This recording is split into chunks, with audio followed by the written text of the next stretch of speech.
Era una pantry que comenzaba con Pierre. O parecía. Sí, oh, y ahora te cuento, perdón.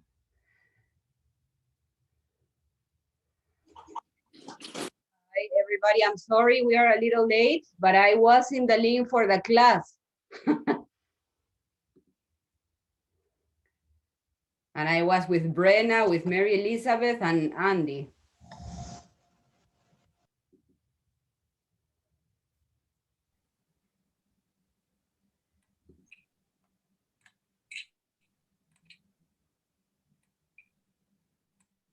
Okay, well, welcome everybody. We are going to wait maybe a couple of minutes to start to see if we have more people joining us. So I ask for a little patience.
Okay, I think we can start now. I wanted to say hi. I wanted to welcome all of you, my dear students, and also parents, relatives, friends from the students that are attending this event. I also want to welcome Dr. Violeta Lorenzo, who is the section head of the Spanish section, actually, from the World Languages and Literatures and Cultures department where I belong to. So thank you, Violeta, for being here. And I also want to welcome my dear friend, Peruvian writer, Patricia Miro Quesada, who is here with us today to also enjoy from the poems that you are going to read and also the ideas that you want to share with us today. So she's going to say hi. Hello, I am very honored to be here and participate as a listener. And I will enjoy every one of your poems. So you know how I feel about this course, about the work that we have done for a semester. I think that under the context of the pandemic, it's been really a space, a safe space to share, to create, to denounce, to critique, and at the end to be better people, I hope. Um, so I'm very, very proud of you, not only because your level of Spanish, how you have improved during the semester, not only because the creativity that you have shown in the course, but mainly because of the ideas, the thoughts that you have, how clear you have people from your generation, the problems that our society, our campus had to deal with and improve. And I have a really a lot of hope for this work because it's in your hands now, and I'm sure you're gonna do a great job. So that's what I wanted to say, and now I'm going to call each one of the persons who are going to read the poem. So I'm gonna start by Mary Elizabeth Scott, if you wanna start.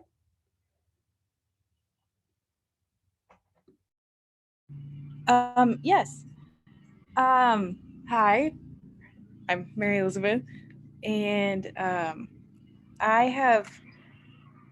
We're talking about the class, right? Yes. Yes. Okay. Sorry, just making sure.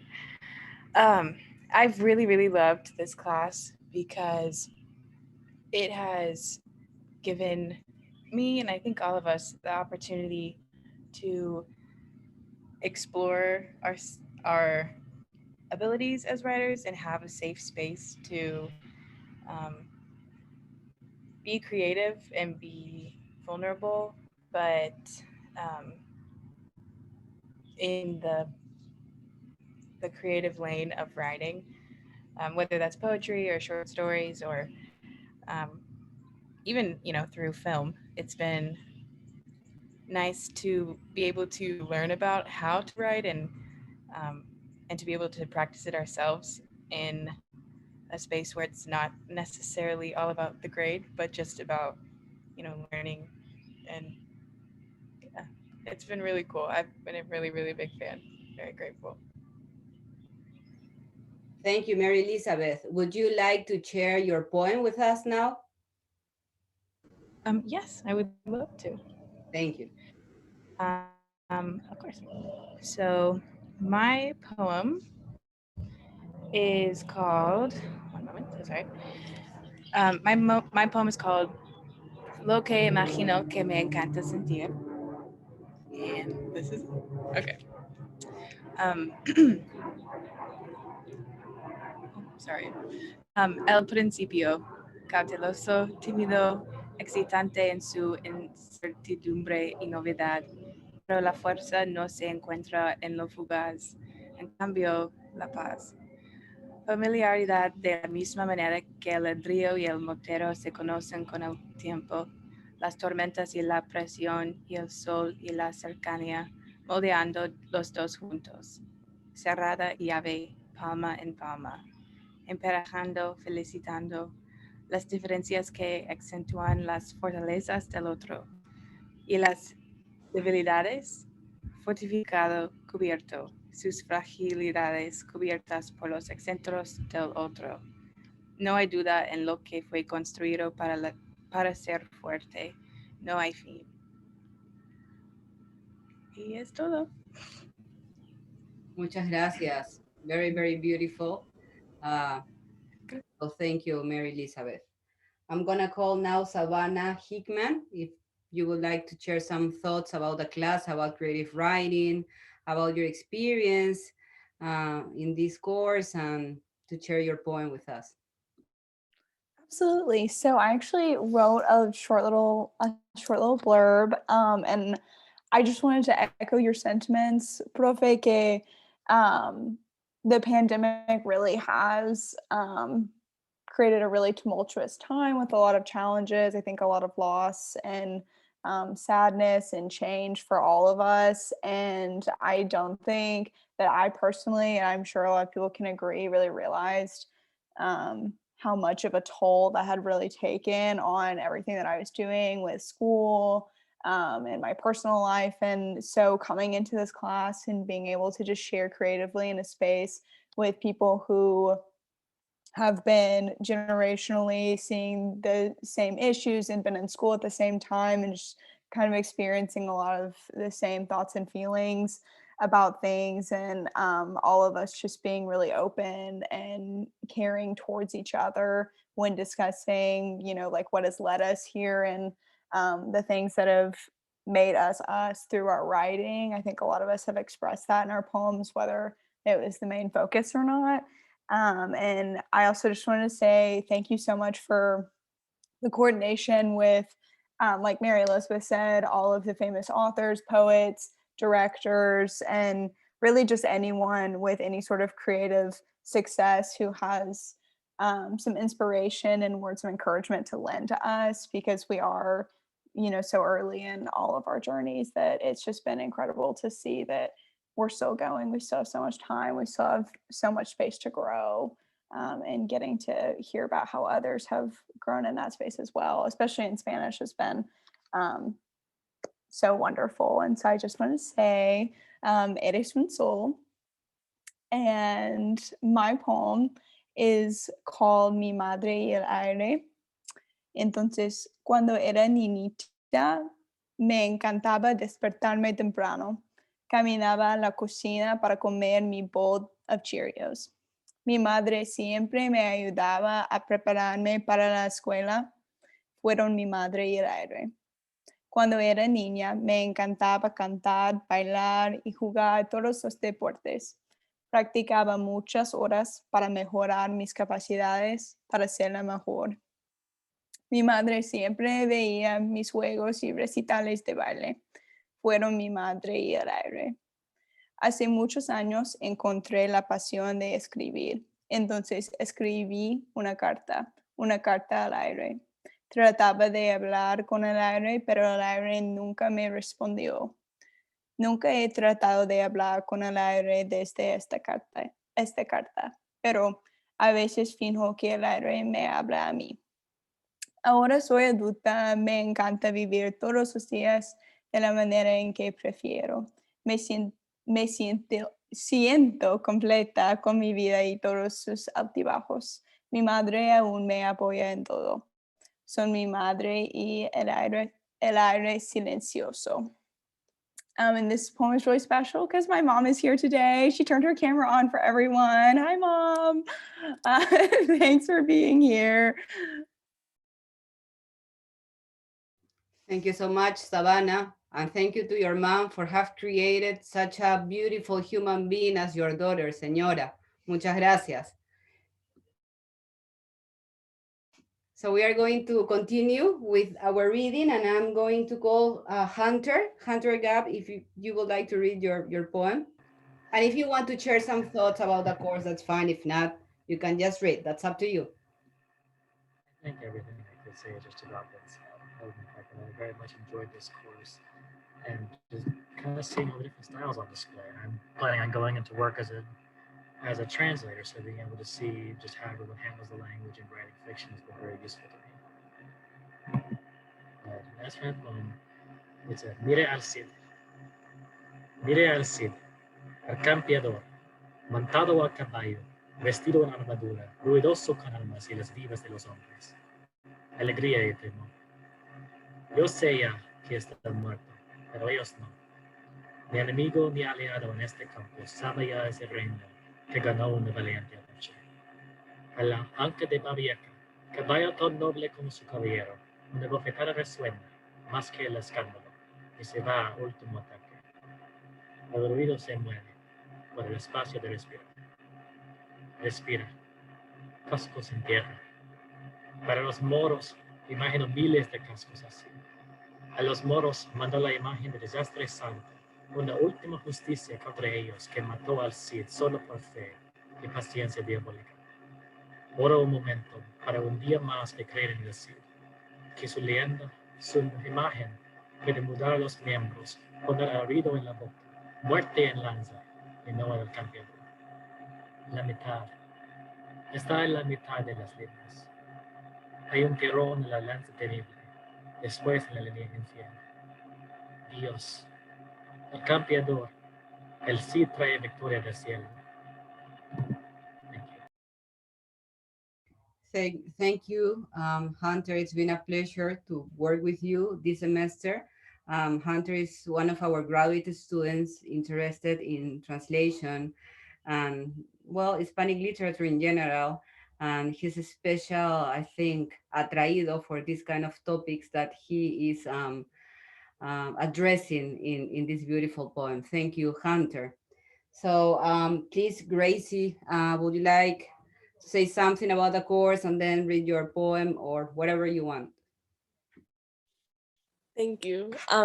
So I guess I'm gonna echo kind of the same sentiments that Savannah just mentioned, is that like, I think through this course, I learned a lot about what healing and what the joy that comes out of healing looks like. And I think like, I'm not the type of person that really stops to like, I guess, think or really enjoy specific things sometimes because of the schedules and busy and meetings and the pandemic and everything. So it's really nice to get a breath of fresh air through this course and sit down and listen to other people and kind of express joy through the authors that we meet and we learn about and everything like that. And so with that, I'm going to read my poem. It's called Es un Espacio. And I'm going to repeat it because the title goes into the thing. Es un espacio, sin tiempo, sin expectativas. Es un espacio entre mis dedos donde encajo tu mano. Sin significado, sin planes. Es un espacio muy pequeño, pero es tuyo. Sin preguntas, es tuyo. Cuando no estás aquí, hay lluvia sin ti. El cielo se llena de nubes. Pero soy libre.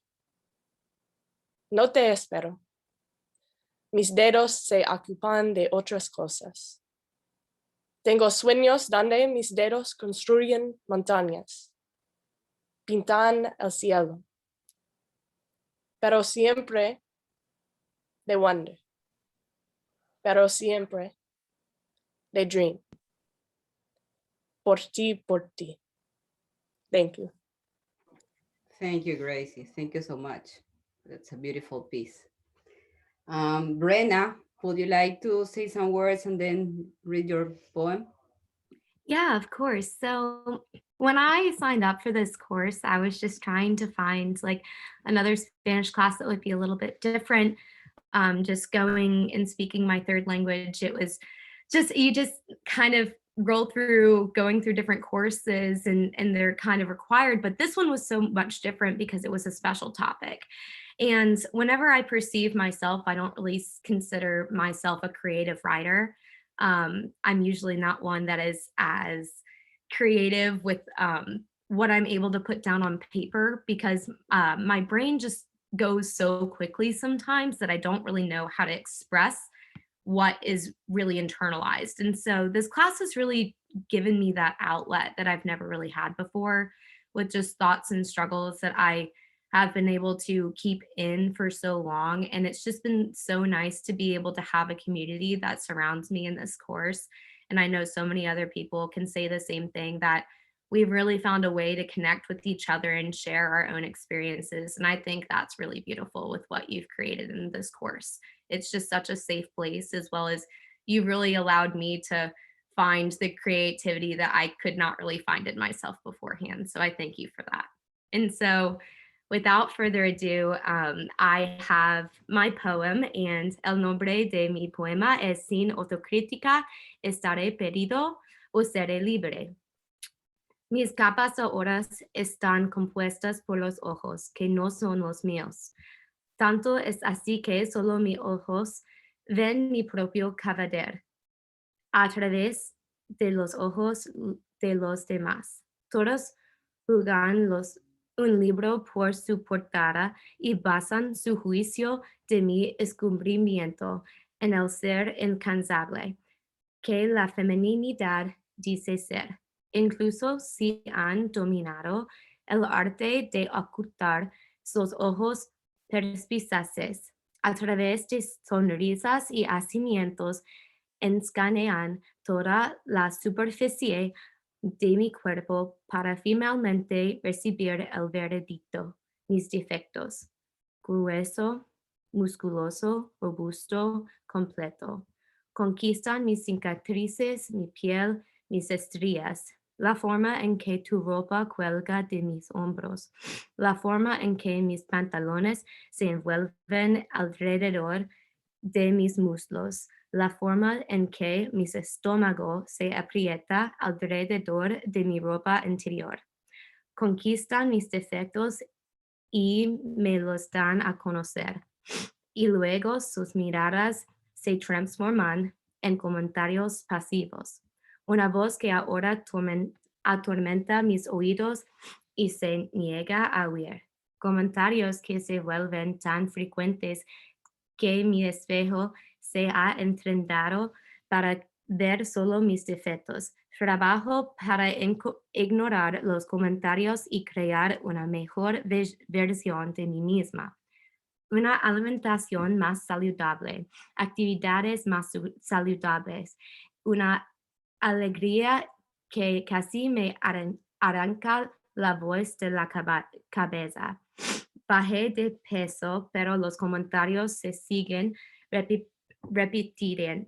repitiendo comentarios paralelos, miradas pasivas, miradas distorsionadas, y mi mente se acelera. ¿Por qué me están mirando? ¿Por qué no dejan de hablar? ¿Por qué nadie está feliz por mí? Delgado con piel y huesos, enfermo, anoréxico. Siento que los ojos de los demás me hacen cuestionar mi confianza en mi propia imagen.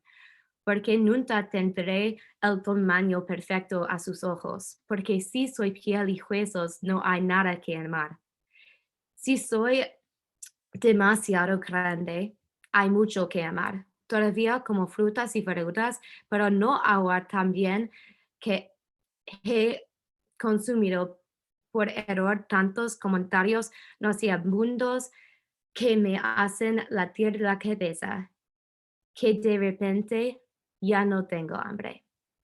So this poem is something that I created based off of the struggle that I've seen within myself and many individuals today with body image.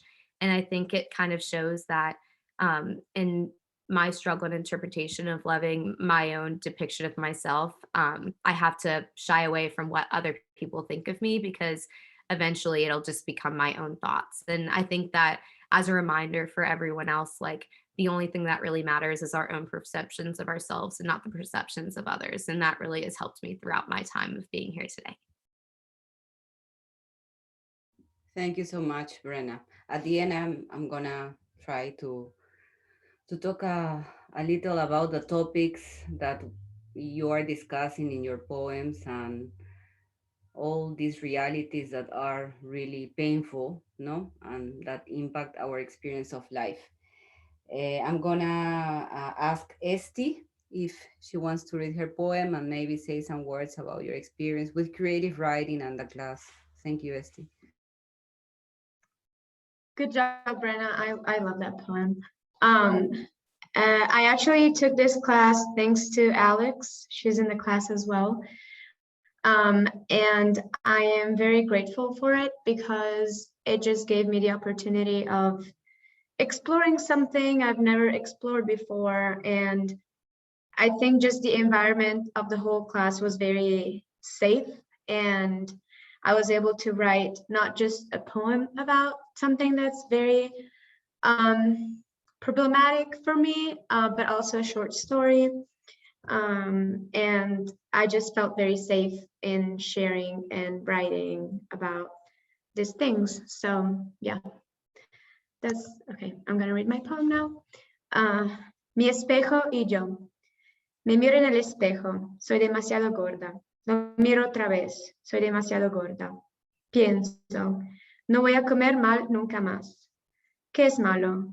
Comer demasiado, comer y ser feliz, comer sin preocupaciones, comer sin vergüenza, comer sin decepción. Me miro en el espejo, soy gorda. Lo miro otra vez, soy gorda. Me miro al inodoro, me inclino, vómito. Vergüenza, vergüenza por el acto, vergüenza porque soy gorda. Decepción hacia el acto, hacia mi cuerpo, decepción hacia mí misma. Tristeza, llantos, soledad, aislamiento. Me miro en el espejo, lo miro otra vez.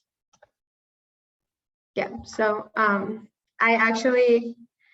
haven't shared that problem with many people, but the people I shared that problem with were or are close to me.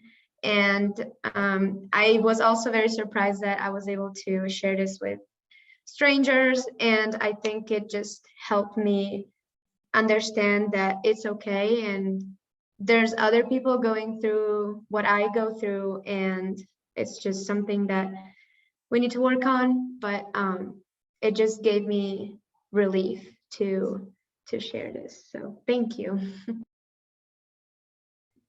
Thank you, Esti, Bren, and everybody else, because I know that if it's not obvious, all these poems are coming from a place of pain, from a place of trauma, even if you want to. So I think that for me and everybody who is here this afternoon, it's an honor to listen to your struggles, to realize how vulnerable we all are and how we need to talk about this at the level of the university, maybe in our classes, and in every space where it is necessary, right?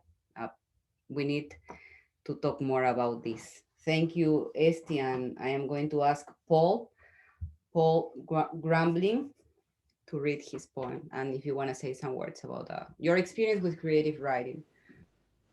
Yeah, no, I mean, I've did some creative writing in high school, but I'd never done it in Spanish. And so it was nice to kind of develop that part of my Spanish abilities. And it was just a nice way to, like, I don't know, every time you come to class, it didn't feel like I was coming to class. It felt like I was just going to and spend my time enjoying something with other people who enjoy doing the same thing.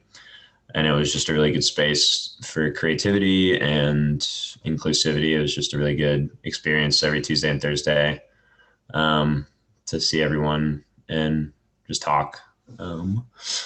So I will read my poem. It doesn't have a title, but no puedo respirar, no me deja. No puedo ver, no me deja. Quiero respirar, pero no puedo. Quiero ver, pero no puedo. Logro ascender del agua. Respiro. Miro arriba y me veo. Corro, pero no me alcanzo. Lo veo entrar al agua. No podrá respirar, no lo dejaré. No podrá ver, no lo dejaré.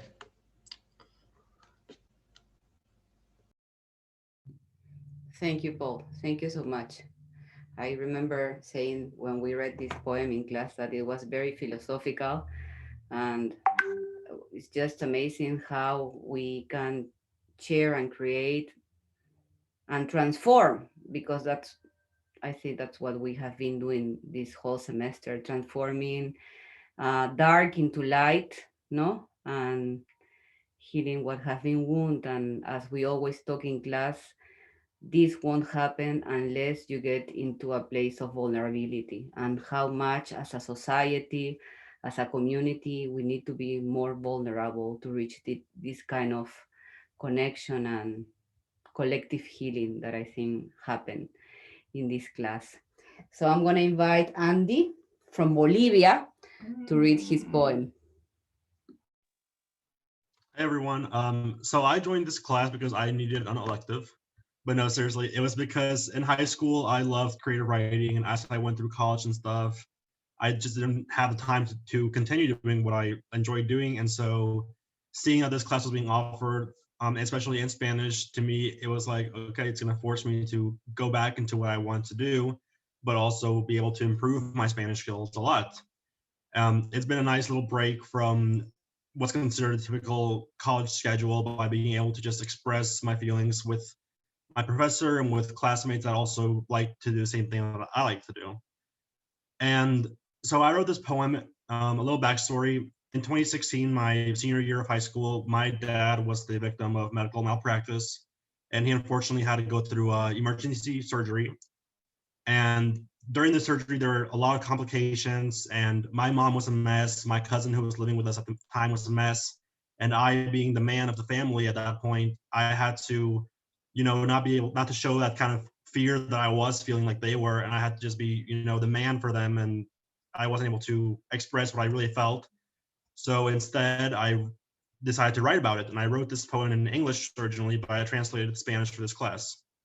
So it goes, Descansa, papá, mamá ya dejó de llorar, tu niña ya dejó de gritar, aunque yo aún no puedo respirar. Yo tomaré tu lugar ahora. Descansa, papá. Cierra tus ojos, la casa está segura, tus mascotas serán cuidadas. Sé que para vos son sagradas. Yo tomaré tu lugar ahora. Cierra tus ojos, papá. Relájate, no es necesario seguir luchando. Todos sabemos qué tan fuertes sos. Cómo quisiera que no nos dejes así destruidos. Yo tomaré tu lugar ahora. Relájate, papá. Duérmete, deja tu mente libre. Toma tu respiro final. Te prometí no ponerme emocional. Yo no quiero tomar tu lugar. Por favor, no te duermas, papá. And so this poem was pretty much me almost getting ready to say bye to my dad, but also trying to let him know that it's going to be okay, you know. Thankfully, the surgery ended up going well. My dad's doing fine right now. He still doesn't know I wrote this poem, like in general, but it was my first time ever sharing it with anybody. And so this class was a super nice release, able to share that experience for the first time ever. So thank you guys. Thank you so much, Andy, for sharing such a powerful experience with us. And congratulations to you and to all the survivors that have been reading, I mean, these poems with these stories, with these wounds, and always to remind you how perfect each one of you are, just the way you are, the way you feel, the way you desire, the way you create, the way you love. I'm going to invite Emily Spatz. If you want to say something about the course, the creative writing process, and your experience, and to read your poem, Emily. Gracias. Just like everyone else has said, I really do agree that this class and creative writing in general has kind of been a really powerful outlet to talk about some things that we really normally wouldn't be comfortable sharing with a normal class full of people. But we've all kind of made this a safe space where we all feel comfortable and we can really kind of let creative writing process do what it can to heal us and to help us get past these kind of traumatic experiences or these hurtful experiences that we've been through. And Prof. Erica has just been so helpful at facilitating that and encouraging us and really creating this safe space for us. So I'm very thankful for that. Y mi poema está titulado La Falta.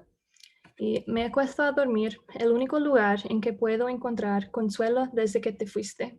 Casi instintivamente, el cuerpo se esmolda a la forma tuya, pero tú no estás ahí.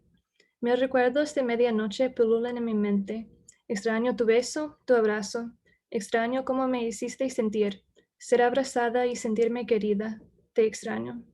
Yo fui tonta, tenía miedo, que me dejarías sola como hicieron otras.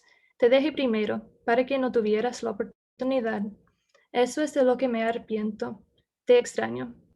En mi tiempo libre no sé dónde ir. Mis pensamientos se desvían a tu cama, mi carro a tu casa. Tengo que forzarme a pasar por delante, al punto de estar demasiado perdida, como deseo que mis sentimientos estuvieran. Thank you, Emily. So again, I want to emphasize the richness and the diversity of topics that, I mean, we could make a book of the human experience and how it relates to each one of the topics, different topics, and in different languages and in different perspectives of, you know, from the poems that you have created. Thank you, Emily. Elsbeth, would you like to say something and also read your poem? Yeah, for sure.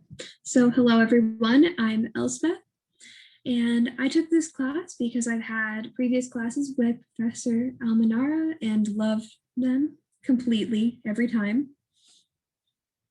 And I've honestly always been a writer. I've always enjoyed it. It's very hard for me to vocalize what I'm feeling and what I'm going through at times, but I can write it out and go through it that way. And for me, it's a lot easier. At times I'll get into this thought spiral where everything's going around, it's overwhelming me, and I need something to ground me, and writing is that place for me. And that's kind of where this poem comes from. It's like a mantra for me, kind of just going through and repeating things again and again, like it'll be okay. We're looking forward to the future. And so my poem is titled Sueños de Ser Querida, and here we go. Deseo una vida de amor, con personas que llenan mi vida con color. Rosado, estar enamorada, que me amen locamente, ser querida. Deseo una vida de alegría, con mis amigos, amarillo, ser feliz. Crear recuerdos de aventuras espontáneas, ser querida. Deseo una vida de éxito, con mis logros, anaranjado, ser triunfadora, tener mi trabajo soñado y ser necesaria, ser querida. Deseo una vida de tranquilidad, con mis pensamientos, tonos pastel, estar en calma, darme cuenta de que mi cuerpo es perfecto en todas maneras, ser querida por mí misma. Thank you so much. And your last verse, I think that's the key secret, no, for everything, to love yourself no matter what, and not granting power to anybody to rule, to define you, to make you feel in the correct way. Thank you, Osbeth. Alondra, te toca. Would you like to share your poem and your thoughts about the class and the process? Yes, okay. I really have liked this class. I really loved it, actually. I loved coming here. Like they've said, my compañeros, how they've said that you really just come to this class to kind of come enjoy, and it's a little relaxed. It's not your like traditional, turn this in, turn that in, and grade this, grade that. So I just really appreciate that, and how you've done that, Maestra. Pero talking a little bit more about my poem, it's just like at this very moment when I was gonna turn it in, I had a very near and dear family member that had just passed away. Literally, like I had been told 5 minutes before I started writing this poem. So I was like, wow, not that I wanted that to happen, but it was just an incredible timing for whenever I was about to start it. So that's kind of just a little background of what I was experiencing when I was writing this one. So I'm going to start it. El título es Lo que nadie me quita. It's La vida nos da amor y tristeza. Desde pequeños crecemos con varias personas. El amor que nos ofrecen es el que enseñamos. Es dulce como el azúcar y puro como la naturaleza. Nadie me lo quita. Entre más crecemos, también crecen las personas alrededor. Entre más vivimos, se nos olvida la gente con la que hemos convivido. No es a propósito, pero suele pasar entre el entorno de cada uno.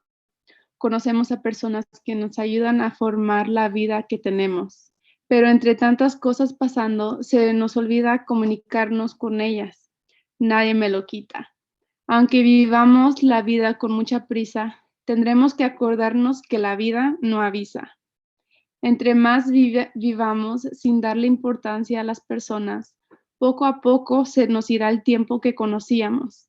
Poco a poco se terminarán las nuevas memorias. Nadie me lo quita. A nadie se le olvidará lo importante que eras para la vida de muchos. La vida es agridulce, la vida es para convivir y amar.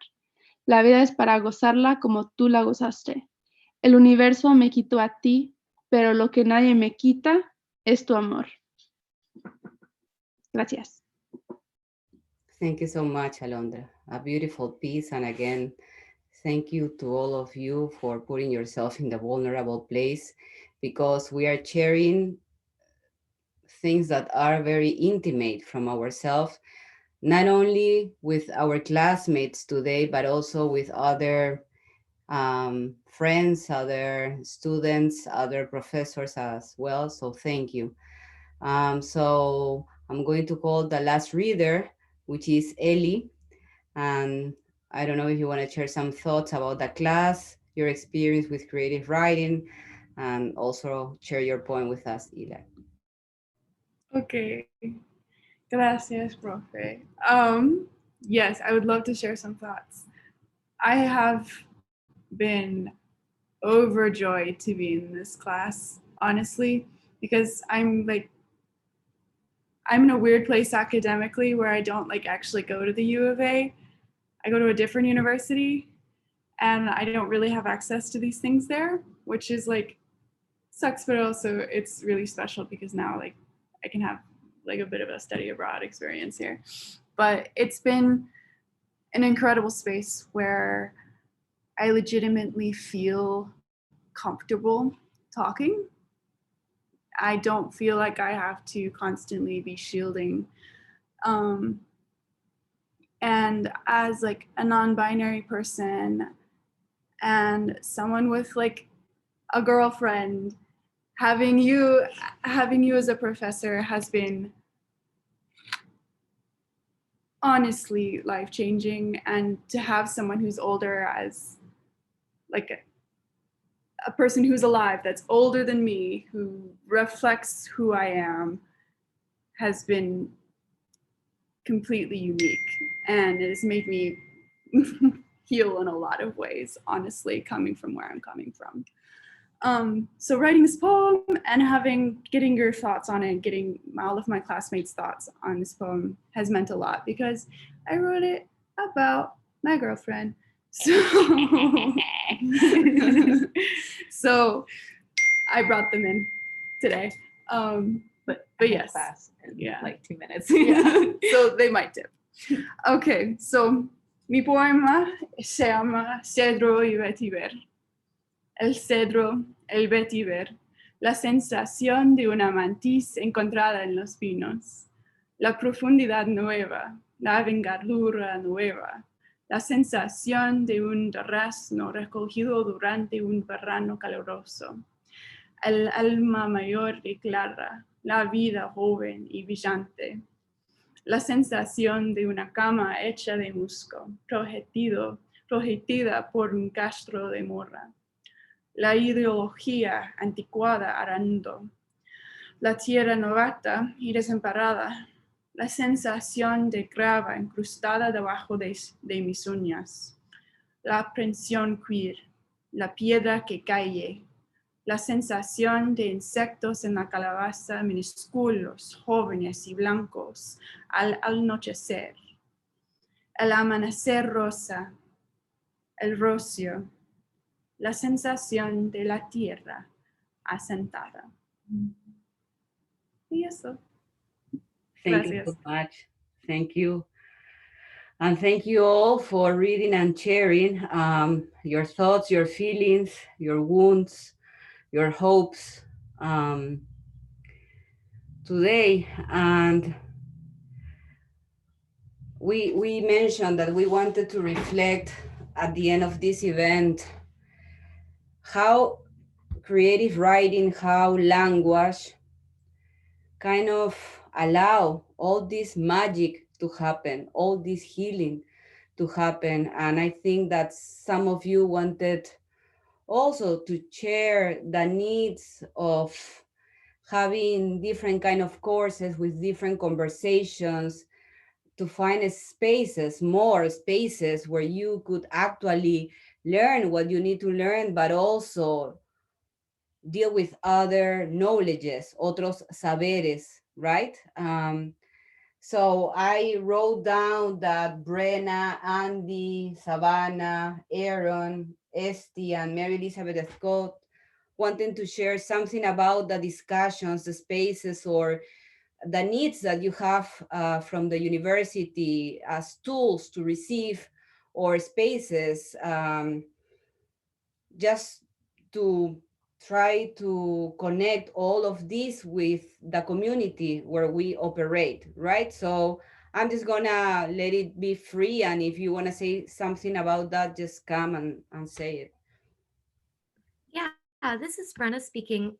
I just think that I have never learned so much about my classmates.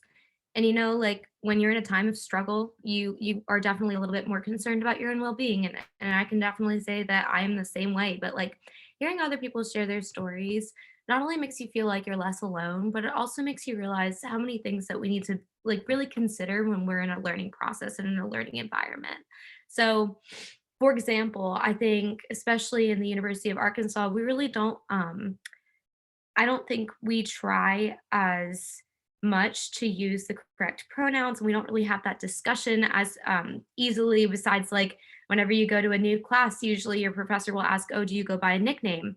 I think that would be really cool if we started like saying like, what pronouns do you use? And, like really going to see more of how we can modernize our own society, specifically in an environment at a university. That's really important.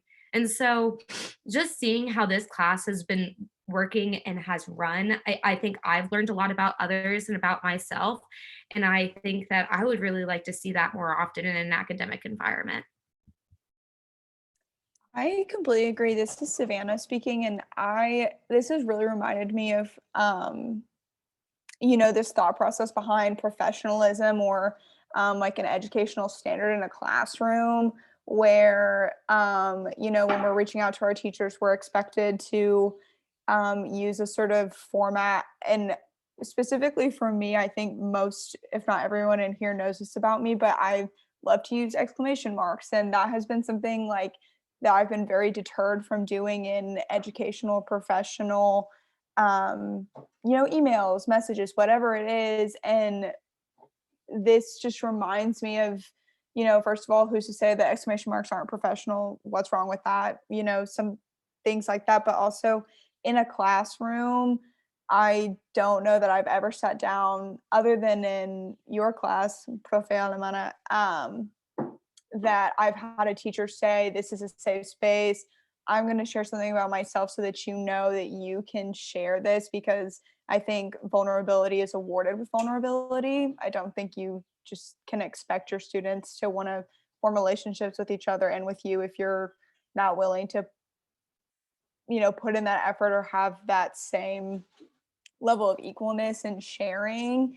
And I just think that there's that part of like an educational teacher idea that just needs to be dismantled, because there's a lot of teachers who pride themselves in being unapproachable and being really hard to discuss things with or difficult to formulate relationships with, and bar their students kind of in this space. And you've done the exact opposite. And I think that, not to say that you're the blueprint, but I definitely think that the way you've taught this class, and this class has certainly been a blueprint. And just, again, being vulnerable in your education to a certain extent, I think is really important, because obviously, like Brenna said, I've not seen any of you in person, but I know that I can literally come in this class and say whatever I need to say, talk about whatever I need to talk about. And you all are going to support me like my own friends would, you know what I mean? And so I think that definitely started with you, Profe. And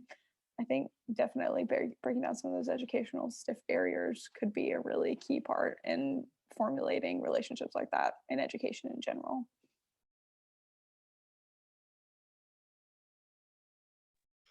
Yeah, I agree with everything. Obviously, I think that Dr. Almenara, she was great at giving us structure, but not too much structure, and allowing us to write about whatever we felt the need to write about, talk about whatever we needed to talk about, and just create a safe place. And also she always offered for like her help. Like she always said, if you need to talk, you can talk to me. And I think I appreciate that a lot. And I think it's very hard to make a class, like to have a class, but also teach something that is useful in like everyday life. I don't know how to explain this, but like not just, okay, this is creative writing, this is how you have to write, and that's it. No, she was also able to create a safe place and just teach us. I don't know, I personally learned that there's just so much more to what we see. There's so, like, people are so diverse, and we just don't think about pronouns, for example, as Savannah mentioned. It's something so important that I think in this university needs to be addressed more. For example, I'm a student athlete, and we've had some sessions that are called uncomfortable conversations, where we've talked about race, gender, and things like that. And I think that's something that could be very useful to the university, but I understand that it's not as easy to transfer that to a class. So I think that Dr. Almenara did a great job at just blending these things together. So thank you very much. Thank you all. And I wanted to ask to talk about what we mentioned. Like, we read and wrote some texts about sexual assault, about consent.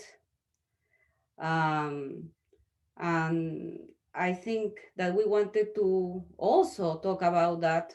If you feel comfortable here, how do you expect the university to deal with those kind of things. What are the kind of things that you need as females and males and no-binary people to feel protected and in safe spaces? I remember that we mentioned even an email that was kind of confusing because of how administration was asking us to protect ourselves from sexual assault. So what are kind of the things that you would like to see or to hear more? I don't know if anybody of you want to comment on that.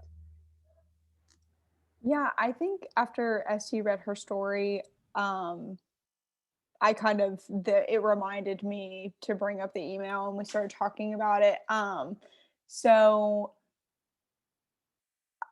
ST's story reminded me a lot of this. And SJ, do you mind if I share just a little bit of context from like the content of your story, just really briefly? Is that okay, Yeah, Ash? my Okay. sister's here and she was sure. Oh.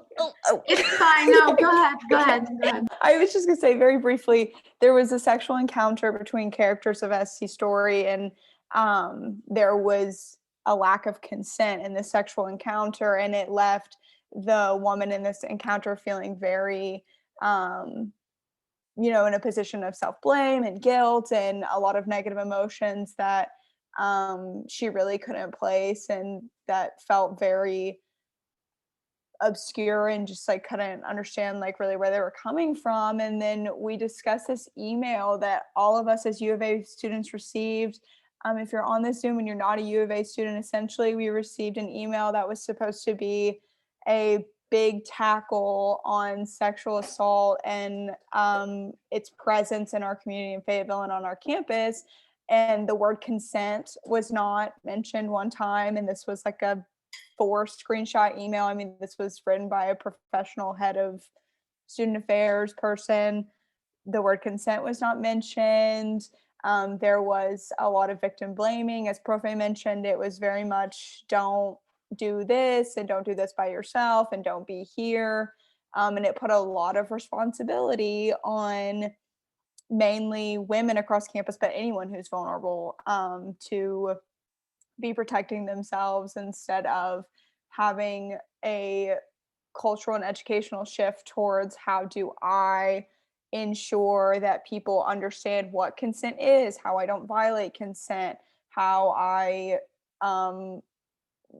literally learn not to be a sexual predator, or if obviously there are some people whose predisposition is like really scary and they just are, then how do we assess helping the victim more? And I think that was kind of like the start of this conversation. I'm sure other people will join me in saying that I would love to see the university be more proactive and follow up to that email and have a commentary about why honestly it wasn't okay that we received a really long email that didn't have the word consent in it regarding sexual assault and things like that, and outlining how the university plans to be better rather than what we as 20-year-old students need to be doing.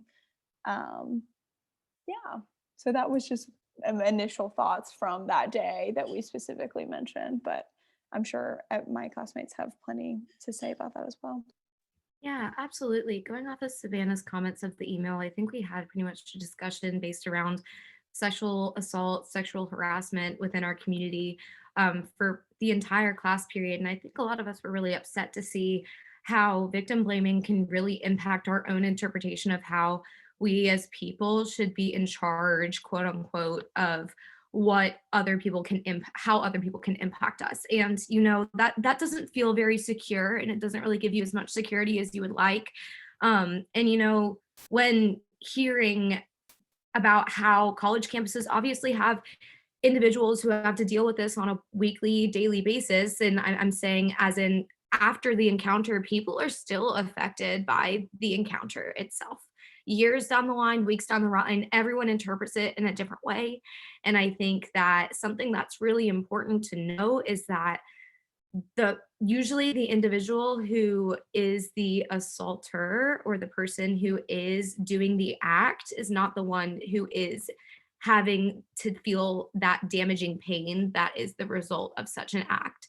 And, you know, when hearing an email discuss how victims should know like what to do in a situation when sometimes you really don't have control whatsoever and you are in a position where you really can't get out, you know, speaking from my own internal experience, I know that I would rather see individuals discuss outwardly how their experiences have hurt them in the past and how they've moved from it, but also to see how we can make our community a lot safer of a place by actually speaking it into existence.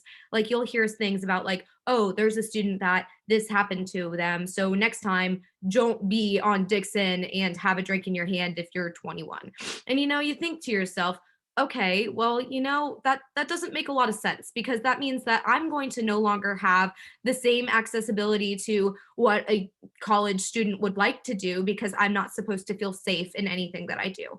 And, you know, when I want to open up a conversation about what has happened with friends of mine or just anyone on campus or myself, like I believe that having open discussions like this with all different types of university students, that's really where it's rooted in. And when we try to hide these types of problems that have been happening so frequently, I mean, I'm a senior, but I can tell you I've heard at least probably 20 horror stories from people that I know personally. And that's in 4 years. And that's not okay. And, you know, these are individuals that are both male and female. And obviously I can say that more female than male, but you can't consider that it's only one gender overall. And I think that's really as a result of not having enough conversations about it. I think having a conversation openly about what really is going through the individual's mind after the experience and really shedding light on how people don't feel like they're actually getting any kind of I guess peace of mind, like knowing that a lot of the times within these types of encounters they never see justice, and that is heartbreaking. And it's really, it affects you mentally because you feel like maybe that's never going to happen because like if you have a personal experience, what do you do? Because person A, B, and C didn't see justice in their case, why would I? And you know, that's not something that I want to see one day when I have kids have the same type of fear, because that's not something I want to see in a community, and that's not something I want to be a part of. So I think that if the university really wants to be able to speak and shed light on these types of topics, they need to stop victim blaming and they should actually start educating, because that is the first step to actually seeing. Yeah, I think that's what's lacking, what Brenna said, education, because there's a lot of focus on victims and how victims feel and what what they should do in order to not be a victim next time. But what was also I also saw something on social media a couple months ago that said, do not try to teach your daughter how to like be safe. Teach your son, or not just son but your daughters too, how to not be the person who is a how do you say it, the one doing the act. So I think that is also very important, because I think some people don't even realize that they're doing something wrong until they're doing it, or after. They don't realize that if a girl says no, then it actually means no. And even if there's a slight doubt, then it shouldn't be done, So I think, yeah, that's what lacks in our society.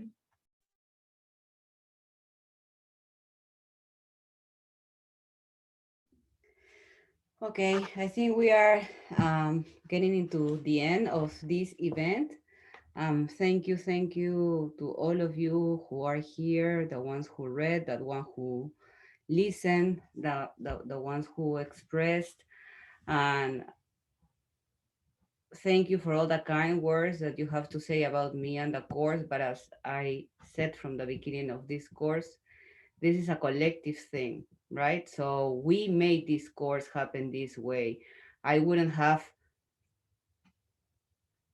act in a certain way if I wouldn't have the response that I had from you. So we learned how working together actually makes the experience to happen. And also, I mean, what I have been hearing about your comments, it's the importance of language, right? How we use the word, how we use language. And this is a concern from all of us, and especially for teachers like me that work with language, no, and how language can permeate experience.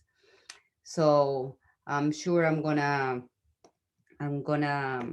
share all these thoughts with my bosses and my colleagues, and actually my big boss is here. So thank you, Dr. Bell, for being here this afternoon, sharing with us and listening to us. Steve.